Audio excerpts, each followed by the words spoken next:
ये क्या होता है myocardial infection? It is limited blood supply to the myocardial tissue, जिसकी वजह से टिश्यू की डेथ हो जाती है। ठीक है, क्यों होता है? क्योंकि ब्लॉक हो जाती है कोरोनरी आर्टरी में, ब्लॉकेज आ जाता है, किसी भी प्लेग का फॉर्मेशन हो जाता है जिसकी वजह से कोरोनरी आर्टरी ब्लॉक हो रही है, तो फिर मायोकार्डियम में ब्लड सप्लाई नहीं होगा। ब्लड सप्लाई नहीं होगा तो मायोकार्डियम का जो टिश्यू है वो उसकी डेथ होने लगेगी, इट विल बी निक्रोस्ड। सो जो कार्डियोमायोसाइट्स हैं, जो कि निक्रोसिस होने लगेगा टिश्यू का, जो सेल्स होती है कार्डियोमायोसाइट, वो स्टार्ट करने लग जाएगी, प्रोटीन लीक करने लग जाएगी। प्रोटीन जैसे कि myoglobin, keratin kinase and troponin. Myoglobin and keratin kinase, myoglobin and keratin kinase हमारी बॉडी में बाकी जगह भी हमें मिल सकता है, बट जो ट्रोपोनिन होता है it is a marker for the blood work. कभी भी इसी मायोकार्डियल इन्फ्रैक्शन वाले पेशेंट का हम जैसे ब्लड टेस्ट करते हैं तो यहाँ पे मेन मार्कर ट्रोपोनिन को माना जाता है, क्योंकि जो ट्रोपोनिन होता है वो हार्ट में मिलता है मेनली। सो अगर इसे जैसे 20 मिनट में, if not treated within 20 minute, heart get damage and never get to its normal again, and per second it will damage 500 cardiomyocyte. तो ये बहुत इम्पॉर्टेंट है, इसको जल्दी से इसका ट्रीट करना।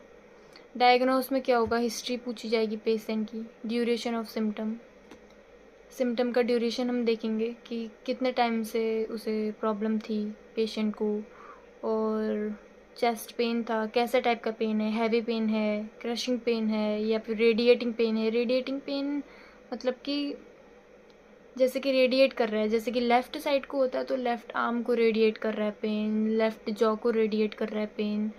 तो अगर रेडिएटिंग पेन है तो यहाँ पे हमारे पास दो ऑप्शन हो जाते हैं कि इट कैन बी एंजाइना और it can be myocardial infarction.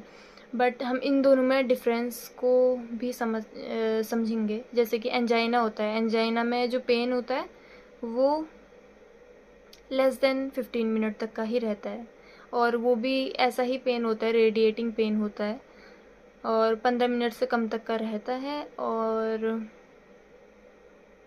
ये नाइट्रोग्लिसरीन के यूज़ से वो ठीक भी हो जाता है, तो ज़्यादा लंबा पेन नहीं रहेगा। बट जो मायोकार्डियल इन्फ्रैक्शन होता है इसमें जो पेन होता है वो 30 मिनट या 30 मिनट से ज़्यादा, मतलब घंटों तक भी पेन हो सकता है पेशेंट को। तो there is difference in between both. और नोज़िया, वॉमिटिंग, डिजीनेस, स्वेटिंग, ये सब पेशेंट फील करता है। These are the symptoms for myocardial infarction. Dizziness की होगी क्योंकि ब्रेन में भी ब्लड सप्लाई नहीं हो रहा है प्रॉपर, तो इट विल बी डिजीनेस।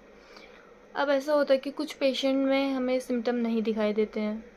इसके कैसे पेशेंट में नहीं दिखाई देंगे, जैसे कि किसी पेशेंट को डायबिटीज़ मेलिटस है तो उसको पेन एक्सपीरियंस नहीं हो सकता है, सिम्टम थोड़े कम एक्सपीरियंस हो सकते हैं या नहीं होंगे जो पेन का सिम्टम है। सो क्यों ऐसा होता है?